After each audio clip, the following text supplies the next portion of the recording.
आकाशवाणी का ये अहमदाबाद वडोदरा केंद्र है। प्रस्तुत है कार्यक्रम हिंदी जगत। प्रस्तुति दीपशिखा दुर्गापाल की।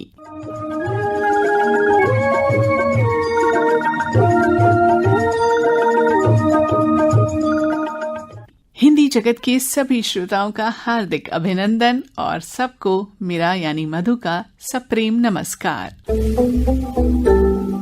दोस्तों, हिंदी जगत के आज के इस अंक में हम आपको सुनवाएंगे रेखा नायर की स्वरचित कविताएं और मंजू गुप्ता की लिखी कहानी सही पता।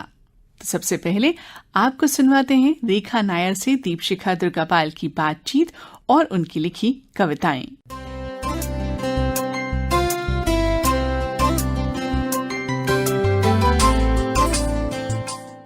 नमस्कार श्रोताओं, हमारे साथ है रेखा नायर जी, जो कि कवयित्री है और समय समय पर हमारे कार्यक्रम में भाग भी लेती रहती हैं। रेखा जी, आपका स्वागत है। बहुत बहुत धन्यवाद दीपशिखा जी। हमारे सभी सुनने वालों को मेरा प्यार भरा नमस्कार। पहले मैं ये जानना चाहूंगी रेखा जी कि आपका नाम रेखा नायर है, तो उससे मुझे लगता है कि आपकी मातृभाषा तो मलयालम है, तो फिर आप हिंदी की कविताओं की ओर किस तरह से झुक गई कि आप मतलब हिंदी से कैसे आपका परिचय हुआ, प्रेम बढ़ा? जी बिल्कुल, मैं मूलतः मलयाली हूँ। केरल के हैं हम लोग, पर कुछ परिस्थितियां ऐसी बनी कि मेरे माता पिता झारखंड में सेटल हुए और मैं भी वहीं पैदा हुई, और जो मेरी बेसिक पढ़ाई लिखाई है वो बिहार में हुई। मतलब मैंने स्नातक तक बिहार में पढ़ाई की और उसके बाद जो मैंने प्रबंधन किया, मानव संसाधन में मैनेजमेंट, वो मैंने अहमदाबाद में किया। और झारखंड मीन्स उस समय तो वो बिहार में पढ़ता था, तो मैं हिंदी माध्यम स्कूल में पढ़ी हूँ। चौथी कक्षा तक मैं अंग्रेजी माध्यम स्कूल में पढ़ी और उसके बाद फिर चूंकि वो एक छोटा सा कस्बा था, वहाँ आगे अंग्रेजी माध्यम स्कूल नहीं था। सिर्फ यही कारण नहीं है, वहाँ जो हिंदी माध्यम का स्कूल था उसका स्तर बहुत ही अच्छा था और वहाँ की जो शिक्षिकाएं थी बहुत अच्छी थी। तो मेरी माता जो खुद एक शिक्षिका थी, अंग्रेजी पढ़ाती थी वो, तो उन्होंने फिर कहा कि इस स्कूल में तुम्हारा दाखिला करवाते हैं। और दीपशिखा जी, जिस दिन मैंने उस स्कूल में दाखिला लिया, मुझे लगता है मेरा जो पहला प्रेम हिंदी के साथ हुआ वो उसी दिन हुआ। मतलब जैसे ही मैं स्कूल में मैं आई, मैंने बस सुना लोग एक दूसरे को नमस्ते कह रहे हैं, शिक्षिका को प्रणाम कह रहे हैं, और वो सब मुझे बहुत अच्छा लगा। मुझे लगा मैं सही जगह पहुंच गई हूँ सच में। और आप बहुत अच्छी जगह ही गई होंगी, क्योंकि आप जो अभी भी हिंदी बोल रही हैं तो वो इतनी परिष्कृत है, इतनी अच्छी हिंदी बोल रही हैं, आपका उच्चारण इतना स्पष्ट है। और सीधी सी बात है कि आपने बिल्कुल हिंदी के हृदय स्थल में रह करके पढ़ाई की है, तो प्रभाव तो पड़ेगा ही। तो आपकी आज की जो प्रस्तुति है उसका आरंभ हम करते हैं। जी बिल्कुल, पुनः आपका बहुत बहुत शुक्रिया जी। मेरी पहली कविता हिंदी दिवस पर, क्योंकि 14 सितंबर को हम हिंदी दिवस मना रहे हैं। चलो हिंदी दिवस मनाएं, चलो हिंदी दिवस मनाएं, हर्ष से, उल्लास से, मान से, सम्मान से, पर सिर्फ आज नहीं हर दिन मनाएं, प्रतिदिन और प्रतिपल मनाएं। गुड़ गन्ने की जिसमें मिठास, सौंधी मिट्टी का आभास, घुल जाती जो सांसों में, भाषा वो एहसासों की। चलो उस भाषा में संवाद करें, पर सिर्फ आज नहीं बार बार करें, प्रतिदिन और हर बार करें। हिंदी हमारी संस्कृति सभ्यता, हिंदी से अपनी अस्मिता, यह जो है हमारी धरोहर, माँ तुल्य जो है पूजनीय, उस हिंदी की पूजा करें, पर सिर्फ आज नहीं हर पल करें, प्रतिदिन और प्रतिपल करें। मंदिर में एक दिए सी हिंदी की लौ जलती है और मंदिर की घंटियों से यह तन मन तरंगित करती है। हिंदी में निहित इस ऊर्जा को, हिंदी में निहित इस ऊर्जा को चलो आत्मसात फिर प्रसार करें, पर सिर्फ आज नहीं बार बार करें, प्रतिदिन और हर बार करें। वाह वाह वाह, धन्यवाद। एक भाषा जो सबको बांधे वह दिल की भाषा है हिंदी, अपनी रगों में हर भाषा को बसा लेती है हिंदी। हिंदी की इस विशाल हृदयता को हम शत शत प्रणाम करें, पर सिर्फ आज नहीं हर दिन करें, पुनः पुनः प्रतिदिन करें। वाह वाह वाह, धन्यवाद। हिंदी भाषा माता सी, इस पर हमको गर्व है। कबीर मीरा दिनकर की बानी, यहाँ अक्षर अक्षर पर्व है। मात्र नहीं यहाँ अंकल आंटी, मात्र नहीं यहाँ अंकल आंटी, हर रिश्ते की अलग सी ध्वनि। वाह, मामी, चाची, फूई, ताई, शब्दों की विलक्षण बुनाई। बहुत खूब। जी धन्यवाद। इतनी प्यारी भाषा है तो कैसे इसे न प्यार करे, इसकी व्यापकता को चलो सहज स्वीकार करें, सिर्फ आज नहीं हर बार करें, पुनः पुनः बार बार करें। अब इसका एक अंतिम बंध मैं पढ़ना चाहूंगी। विश्व के मानचित्र पर हिंदी को दृढ़ पहचान मिले और भारत के जनगण के मन एक योग्य स्थान मिले। जिस सत्कार की हकदार मान वो अंबार मिले, पर सिर्फ आज नहीं हर बार मिले, पुनः पुनः बार बार मिले। आजकल के बच्चों को इस भाषा से कैसे जोड़ा जाए, इस पर मैंने कुछ पंक्तियां लिखी है, क्योंकि दीपशिखा जी अंतर्जाल के इन दिनों में, इंटरनेट के इन दिनों में बच्चों को हिंदी का उतना संसर्ग नहीं मिल पाता है। बिल्कुल सही कह रही हैं रेखा जी आप, और आप तो एक शिक्षिका भी हैं, तो आपसे ज्यादा कौन जानेगा कि बच्चों की भाषा पर पकड़ कितनी ढीली हो गई है। बहुत सही, बहुत सही। उसी के विषय में लिखा है कि हिंदी की मधुरता से हम बच्चों को परिचित कराएं। इस मधु मिश्रित बोली में हर बच्चा विभोर हो जाए, सहज रोचक बना इसे उनको हिंदी से जोड़ा जाए। बस इतना सा हम काम कर ले, बस इतना सा हम प्रण कर ले, चलो इतनी सी हिंदी की सेवा करें, पर सिर्फ आज नहीं हर दिन करें, पुनः पुनः प्रतिदिन करें। वाह, शुक्रिया। बहुत बहुत खूब। इतने अच्छी तरह से आपने एक भाषा के लिए, और वो भी भाषा जो आपकी अपनी मातृभाषा नहीं है, उसके लिए आपने इतने अच्छे सरल शब्दों में जो अपने उद्गार प्रकट किए, बहुत सुंदर। और अगली क्या रचना है आपकी कलम से, क्या रसधार भई है, बताइए। दूसरी कविता जो मैं पढ़ना चाहूंगी आपकी इजाजत से। बिल्कुल। वो वर्षा ऋतु पर है। वाह। अभी बारिश का मौसम है, हम अक्सर देखते हैं कि धूप निकली हुई है, धूप है चारों ओर, और अगले ही क्षण गहरा जाते हैं बादल और बारिश हो जाती है। तो वही सब कुछ लिखने का प्रयास किया है जी, कि अभी खिला था सवेरा, यह कैसे अब शाम हुआ, नभने बदला है परिधान, तभी तो आसमानी श्याम हुआ। झांक रही है टुकुर टुकुर, विशाल व्योम से स्याह बदली, तकते ऊपर आशाएं बांध, वसुंधरा भी है मछली। नन्हे नन्हे मेघ जच रहे, या परियों के घुंघरू बंद रहे, वाह, या अप्सरा ने जुर्फ झटकाए, अद्भुत तेरे रूप घटाए। बहुत सुंदर, बहुत सुंदर। क्या शब्द चित्रण है जी। जुड़ जुड़ अंग अंग बढ़ गया घन, और गहराया घन सघन, फिर गरजा गगन कंपन हुआ, और उस तिमिर में घन प्रिया। फलक के बिल्कुल बीचों बीच, टेढ़ी मेढ़ी लकीरें खींच, चपला चंचल चहु और चमकी, द्रुत गति से दामिनी दमकी। जी। मोतियों सी फिर बूंदे बरसी, श्वेत चमकीली पारदर्शी, आकाश गंगा से उतरते हुए बूंदे मिली मस्त मारुत से। मदहोश बयार में बूंदे झूमी, जल बिंदुओं ने माटी चूमी, पावन मिलन हुई तृप्त धरा, जन्मा अंकुर मृदु हरा। एक नया सृजन हो गया जी। सरोवर छलका, नदियां इतराई, सौंधी माटी ने खुशबू फैलाई, मौसम सुहाना, मयूर दीवाना, क्या क्या कहें, सब कुछ मस्ताना। हर्षित प्रकृति, हर जीव प्रसन्न, धरा अंबर सब मगन, देखकर सर्वत्र यह नवजीवन, मेरा मन भी हुआ जाए सावन।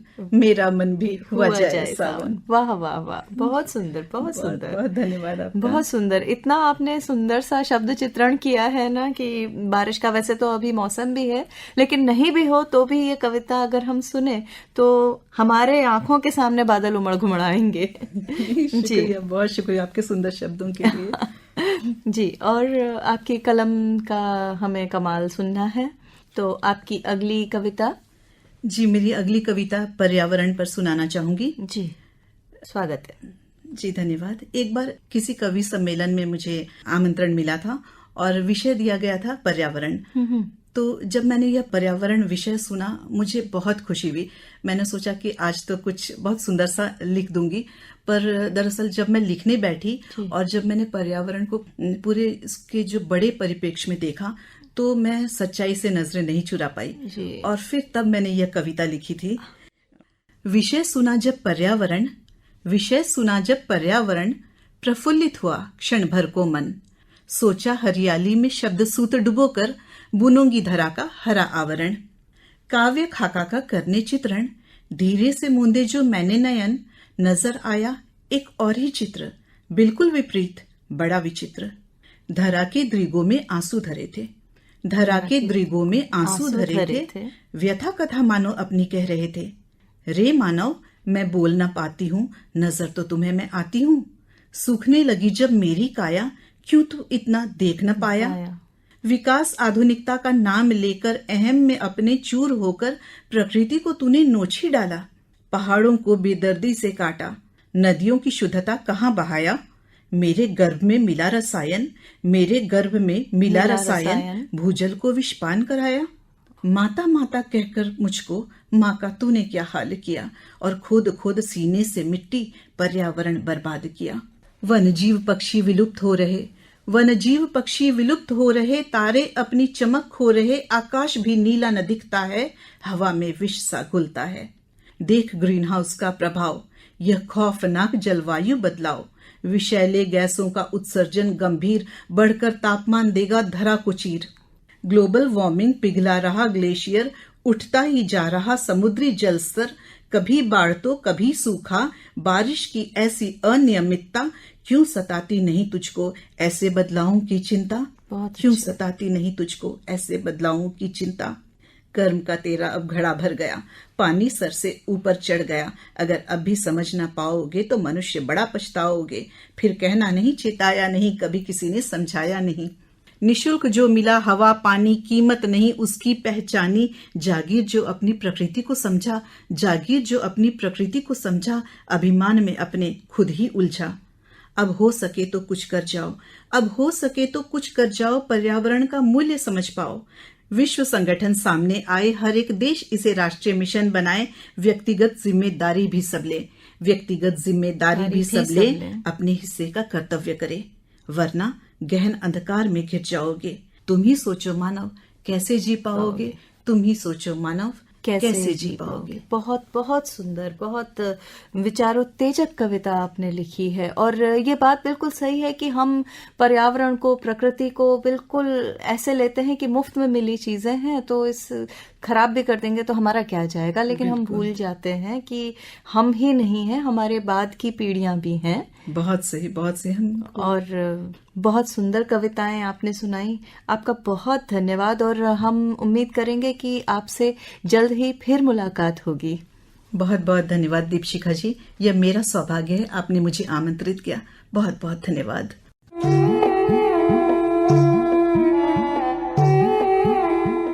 अभी आप सुन रहे थे रेखा नायर की स्वरचित कविताएं। हिंदी जगत कार्यक्रम में आइए अब सुनते हैं मंजू गुप्ता की लिखी कहानी सही पता। स्वर दीपशिखा दुर्गापाल का।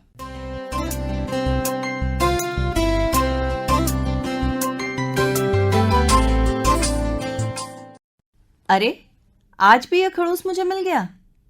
अहमदाबाद वाराणसी एक्सप्रेस में सामने की बर्थ पर निखिल को अपने पिता के साथ बैठा देख रोहन के माथे की सलवटें और गहराती चली गईं। एक तो वो वृद्ध माँ के साथ घर से निकलने में थोड़ा लेट हो गया और दूसरे पूरा दिन उस पर ऑफिस के कामों का काफी लोड रहा। वो अपनी माँ सुमित्रा को अपने छोटे भाई सोहन के पास बरेली छोड़ने जा रहा था। वो और उसका छोटा भाई सोहन माँ को बारी बारी से 2-2 महीने अपने पास रखते थे। रोहन की अच्छी जॉब थी, अच्छा भला कमाता था। वो अपनी माँ को बहुत अच्छे से रख सकता था, पर उसे सोहन पर बड़ा रोष आता कि हर बार माँ को अपने पास रखने का टाइम आता है तो वो अपनी परेशानियों और व्यस्तताओं का महापुराण बनाकर पेश कर देता है, और जब माँ को मेरे पास आना होता है तो कभी 2 दिन पहले आकर खुद छोड़ जाता है। उसके इसी रवैये से रोहन को अपने भाई सोहन से मन ही मन चिढ़ सी रहने लगी। उसी ने अपनी बीवी के साथ हुई कहासुनी में तैश में आकर सोहन से कहा, 2 महीने मम्मी को आप अपने पास रखो, 2 महीने मैं रखूंगा। रोहन की पत्नी रीवा अपनी सास सुमित्रा को हमेशा अपने पास रखना चाहती थी, पर वो सोहन का ऐसा रवैया देख उसे भी झिड़क देता। डियर, रिश्ते इमोशन से नहीं चलते, दिमाग से चलते हैं। रीवा सुमित्रा के बचपन की सहेली की बेटी थी। उसका उसे बचपन से ही बड़ा मोह था। उसने उसे खुद अपनी सहेली से मांग कर लिया था। बचपन की आंटी कब मम्मी में बदल गई, ये रीवा को भी पता नहीं लगा। सुमित्रा ने अपनी बेटी से भी ज्यादा उसका किया। बहुएं सभी अच्छी होती हैं, ये हमेशा सास के ऊपर रहता है कि वे उन्हें क्या और कितना सिखा पाए। हर जगह सास ही ललिता पवार टाइप नहीं होती। लोग व्यर्थ ही सासों को बदनाम करते हैं। उसने रीवा के दोनों बच्चों के टाइम इतना किया कि कोई माँ भी क्या करे। उसकी माँ तो उसकी डिलीवरी से कुछ दिन पहले ही चल बसी थी। सुमित्रा को यूं तो अपने दोनों बेटों के पास रहना अच्छा लगता, उन्हें कहीं कोई परेशानी नहीं लगती, पर वे बड़े बेटे रोहन के पास अपने पुश्तैनी मकान में ही हमेशा रहना चाहती, जहां वे ब्याह कराईं, जहां उन्होंने अपने पति के साथ एक खुशहाल और सुखी जिंदगी जी, जहां उनके दोनों बच्चे हुए। पता नहीं कितने सुख दुखों के चित्र उन्हें उस घर की दीवारों पर उकेरे हुए दिखाई देते। उनके पति को गुजरे हुए 2 साल ही हुए थे, जख्म ताजे थे। कभी कभी रात के निखट सन्नाटे में वो देर देर तक अतीत की यादों में खोई रहती। एक कातर सिहरन उनके कलेजे को आर पार चीर कर चली जाती। कभी रात को रीवा उनके कमरे के सामने से निकलती और उन्हें जागा देखती तो उनके पास आ बैठती। मम्मी, आपको अभी तक नींद क्यों नहीं आई? सुमित्रा अपनी चेतना के आसमान पर बिखरी तमाम यादों के धागों को अपनी अंतरात्मा के तहखाने के किसी कोने में लपेट कर रख देती और कहती, पता नहीं क्यों। रीवा को उनका चेहरा देखकर कभी लगता जैसे वो कहीं चोरी करके आई हो और मैंने इन्हें रंगे हाथों पकड़ लिया हो। उनकी मनस्थिति का जायजा लेकर वो उनके पास बैठकर कुछ देर भूली बिसरी यादों को ताजा करती और बीपी वगैरह चेक करके चली जाती। उन्हें केवल बीपी की ही प्रॉब्लम रहती थी। गाड़ी ने सीटी दी और चल दी। गाड़ी आगे जा रही थी और स्मृतियों का उफनता सैलाब रोहन को पीछे की ओर धकेल रहा था। वो एक जगह बड़ी देर तक ठिठका रहा। जब वो 9th क्लास में न्यूटन इंग्लिश स्कूल में पढ़ता था, क्लास टीचर सबको रिपोर्ट कार्ड्स बांट रही थी। जब निखिल की बारी आई तो वे बोली, तुम्हारी 2 महीने की फीस अभी बाकी है, पहले अपनी पूरी फीस जमा करो, फिर आकर अपना रिपोर्ट कार्ड ले जाओ। तुम्हारा रिपोर्ट कार्ड प्रिंसिपल मैडम के पास है। उस समय पता नहीं मैं अपने आप को कितना बड़ा लॉर्ड समझ रहा था। निखिल के पापा की माली हालत ठीक नहीं थी। वो पान का गल्ला चलाकर घर चलाते थे। बड़ा भाई पढ़कर जब जॉब करने लगा तब उनके घर के हालात कुछ सुधरे। 12वीं में हम दोनों ही खिलाड़ियों के मार्क्स कम रहे। मेरे पापा ने मुझे सेल्फ फाइनेंस कॉलेज से इंजीनियरिंग कराई, इसने डिप्लोमा किया। फिर इसका कैंपस सिलेक्शन हो गया और मुझसे ज्यादा कमाने लगा। तभी से मुझे इससे और ज्यादा चिढ़ हो गई। कहीं कहीं कमाई डिग्रियों की मोहताज नहीं हुआ करती। रोहन स्मृतियों की अंतर्व्याप्त कंदराओं में पता नहीं किधर किधर विचर रहा था कि रीवा की कॉल आई। मम्मी का ध्यान रखना और दवाई टाइम पर दे देना।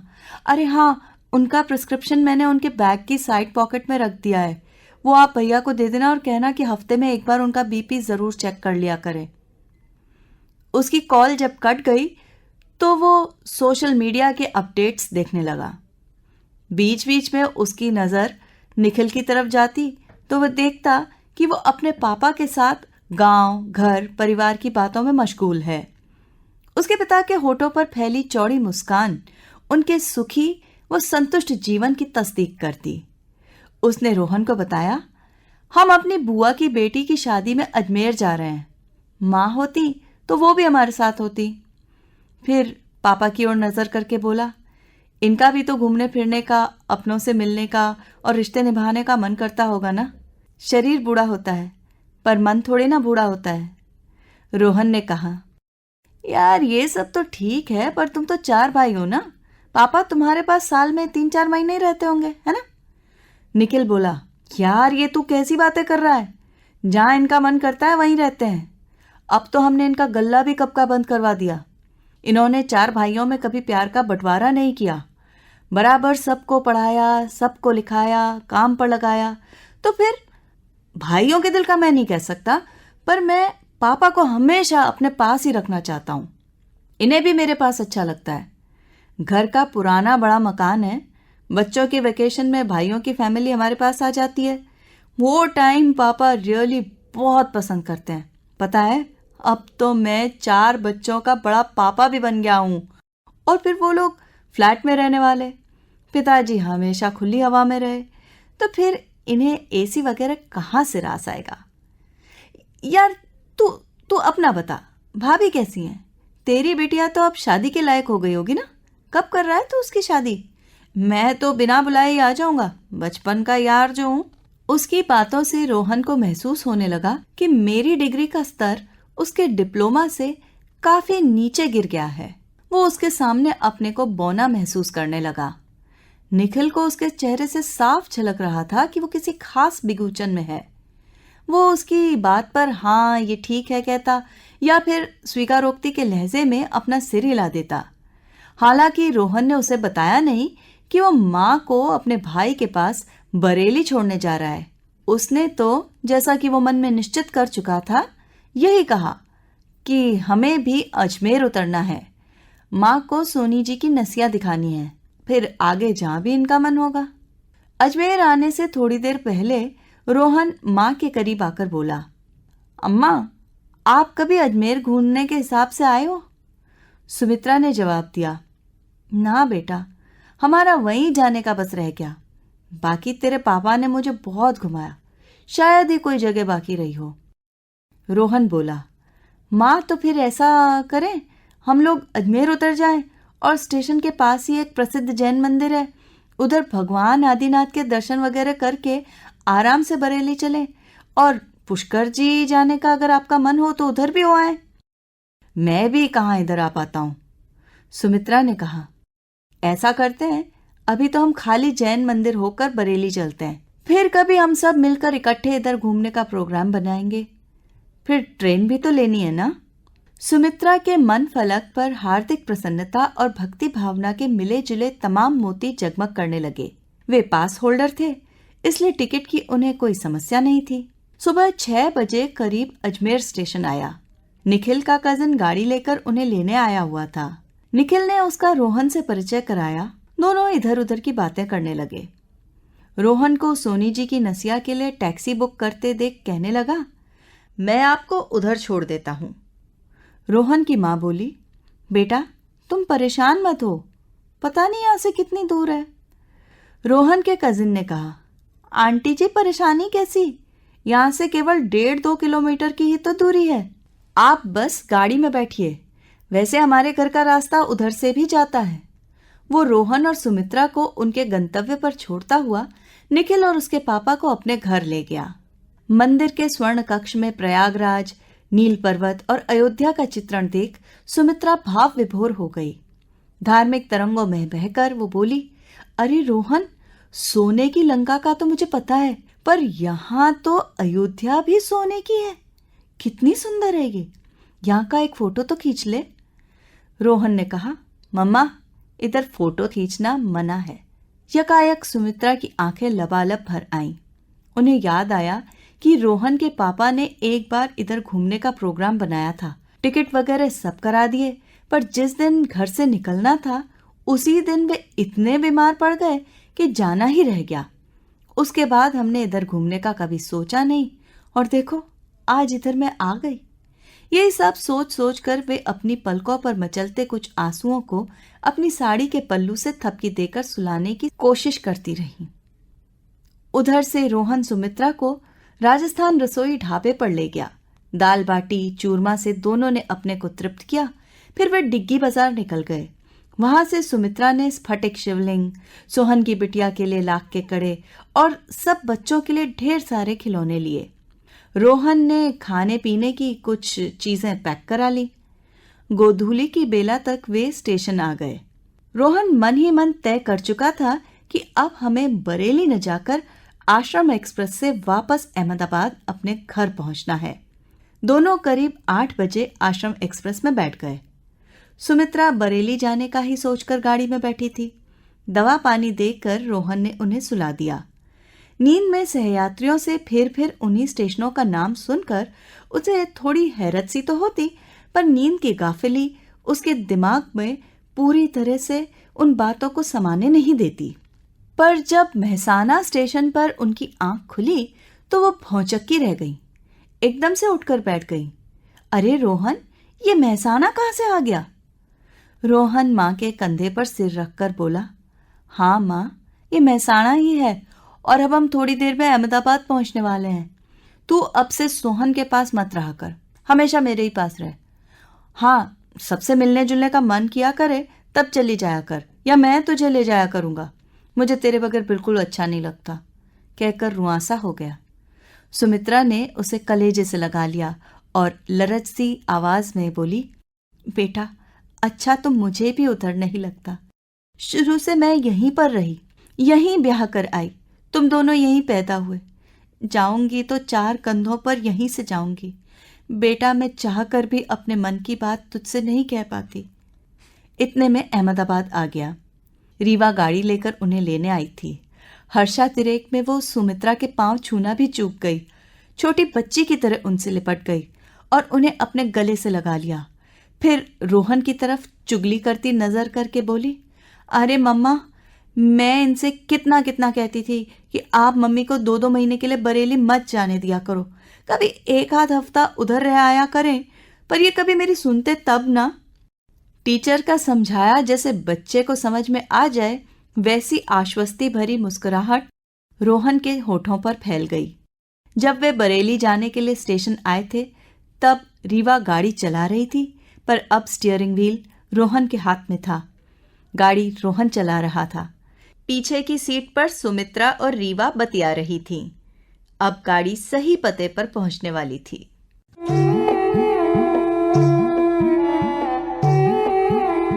अभी आपने सुनी मंजू गुप्ता की लिखी कहानी, जिसका शीर्षक था सही पता। इसी के साथ आज का हिंदी जगत कार्यक्रम समाप्त करने की अब अपनी दोस्त मधु को इजाजत दीजिए। आपसे जल्द ही फिर मुलाकात होगी। तब तक के लिए अपना ख्याल रखिए, खुश रहिए, स्वस्थ रहिए और मस्त रहिए। नमस्कार।